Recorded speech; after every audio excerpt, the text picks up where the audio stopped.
आज हम सिकरौरा गांव में वैद्य बालेंदु प्रकाश जी के साथ मौजूद हैं और हम आज उनसे ये जानना चाहेंगे कि वो जो ऐसे मर्ज़ों का इलाज कर रहे हैं, ऐसे रोगों का इलाज कर रहे हैं जो लाइलाज हैं और जिनका मेडिकल साइंस में कोई जिक्र भी नहीं है, उनका वो इलाज सफलतापूर्वक कैसे कर पा रहे हैं। वैद्य जी से बात करना चाहेंगे। वैद्य जी, ये जो आपने खोज की है इन दवाइयों की, ये किस प्रकार की है और कैसे आपको इन पे सफलता हासिल हुई, जिसका जिक्र मेडिकल साइंस में नहीं है, जिस मर्ज़ का इलाज तो वहाँ है ही नहीं, लेकिन उसका नाम भी वहाँ मौजूद नहीं है, उसको पहचानना और उसका इलाज सफलतापूर्वक करना कैसे संभव हो पाया।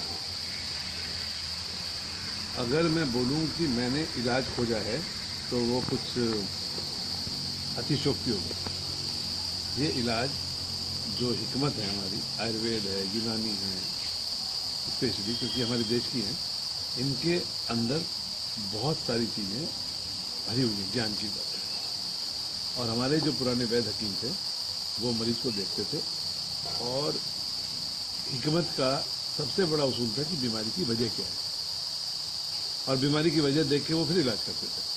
और बड़े अच्छे अच्छे वैद्य हकीम हमारे देश में हुए। तो मेरे वालिद मेरठ में थे, वैद्य चंद्र प्रकाश जी, वो इलाज करते थे और मैंने देखा कि उनके पास कुछ मरीज आते हैं जिनको डॉक्टर ने जवाब दे दिया और कुछ उसमें से ठीक होते थे, सारे तो नहीं ठीक होते थे।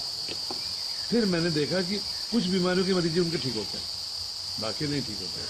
तो क्योंकि विज्ञान पढ़ा हुआ है, BSc की है और साइंस पढ़ रहे हैं, तो विदेशियों ने क्या किया कि उन्होंने जब भी कोई चीज़ अच्छी होती देखी, जैसे जेम्स वाट ने भाप के अंदर ताकत देखी तो भाप का इंजन बन गया।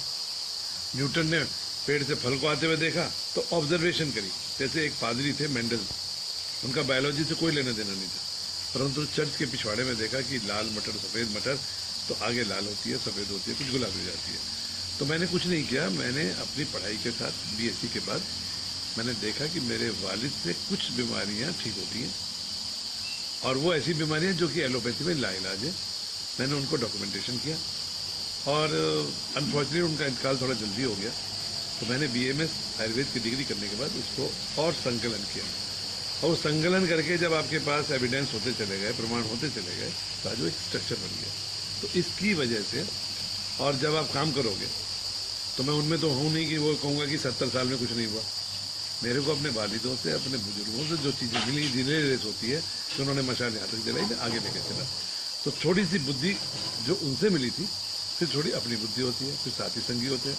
तो उस तरह करते करते आज 6-7 बीमारियों का प्रोटोकॉल बना के इलाज करने का वो मिला। ऐसा नहीं कि मेरी बुद्धि है, ये हमारे बुजुर्गों का जो किया हुआ काम था, उसको हमने विज्ञान के साथ जोड़ के ज्ञान को एक स्ट्रक्चर फॉर्म दिया है। अच्छा, जैसे कि माइग्रेन का आप इलाज करते हैं, सफलतापूर्वक इलाज आपने किया है और इसको एम्स ने भी माना है, बल्कि उन्होंने तो सर्टिफिकेट भी दिया है आपको, तो ये कैसे किया आपने? नहीं, क्या हुआ कि मैं अपने क्लिनिक में एक माइग्रेन के मरीज आती है 85 के आसपास, सारे डॉक्टरों ने जवाब दिया है, वैद्यों का भी जवाब है। मैं उनको जब अपने आयुर्वेद की हिकमत के हिसाब से देखता हूँ तो पित्त की नाड़ी देखता हूँ, पेट में सूजन देखता हूँ, फिर एक दवा देता हूँ तो उनको इससे फ़ायदा होता है। जब उनको फ़ायदा होता है तो मुझे लगता है ये कैसे ठीक हो गया, फिर दूसरे को दिया, तीसरे को दिया। ऐसे जब 50-60 मरीजों को लगातार मुस्तकिल फ़ायदा होते हुए देखा, तो फिर हमने एक ग्रुप बना के इलाज करना शुरू किया। तो ऐसा करेंगे, वो हुआ, दोबारा हुआ, फिर कुछ डॉक्टर्स को दिया, उनसे भी हुआ। तो करते करते फिर हम ऑल इंडिया इंस्टीट्यूट पहुँचे कि आप जो है इस दवा को अपने यहाँ ट्रायल करिए। तो उन्होंने 5 साल में 154 मरीजों पर, ऐसे मरीजों पर ट्रायल किया जो माइग्रेन के लाइलाज मरीज होते हैं। तो उन मरीजों को 77 लोगों को आयुर्वेदिक दवा दी गई, 77 को एलोपैथी दी गई। तो उसमें जो निकल के आया कि आयुर्वेदिक दवा एक तो माइग्रेन पर फायदा करती है और एलोपैथी के मुकाबले ज़्यादा करती है। ये प्रमाण हो गया। मैं अपने आप क्या करता हूँ, मैं अपने आप BCR करता हूँ, कुछ नहीं। तो साइंस का एक तरीका होता है कि 2 आम बनती हैं, एक ऐसे हो गया। तो ये ऑल इंडिया इंस्टीट्यूट ने प्रमाण नहीं दिया है, ये विज्ञान ने प्रमाण दिया है। बहुत बड़ी बात कही आपने, विज्ञान ने प्रमाण। अच्छा, एक और इलाज, एक और वो है आपका रोग जिसको आप पैनक्रियाटिक बोलते हैं, तो पूरा उसके विषय में थोड़ा सा बताएंगे। पैनक्रियाटाइटिस एक पैनक्रियाज की सूजन की बीमारी है और ये मैं बोलूँगा कि 1973 के आसपास मेरे वालिद नई नई दवा बनाते रहते थे। तो इत्तेफाकन एक मरते हुए पैनक्रियाटिक कैंसर के मरीज को वो दवा उनको देनी पड़ी, क्योंकि घर वाले कहते थे मर रहे हैं जो। और उसको चमत्कारिक फायदा हुआ। तो वो बेचारे 4-5 लोगों की दवा बनाते थे जी क्योंकि अपने आप साधनहीन थे और उनको शौक था। तो वो दवा चलते चलते बाद में देखा गया कि कैंसर में तो क्या था कि एक ठीक हो गया, एक नहीं ठीक हुआ, 4 नहीं ठीक हुआ, एक ठीक हो गया, क्योंकि इसके ऊपर साइंटिफिक सपोर्ट हमको नहीं मिली। जी तो पर पैनक्रियाटाइटिस पे देखा कि उसके सारे मरीज ठीक होते हैं। तो जब 20-30 साल तक ऐसा देखा तो 2014 में हमने एक सम्मेलन किया जिसमें देश के वैज्ञानिक, आयुर्वेद के लोग, सरकार, ये सब लोग जुड़े। जी और उसके बाद जो थोड़ी सी जो मीडिया ने उसकी सपोर्ट करी जी तो उसकी खबर फैली। जी अब खबर फैली तो उसके बाद तो सिलसिला ऐसा शुरू हुआ कि एक के बाद दूसरा, दूसरे के बाद तीसरा, आज 375 मरीज उससे ठीक है।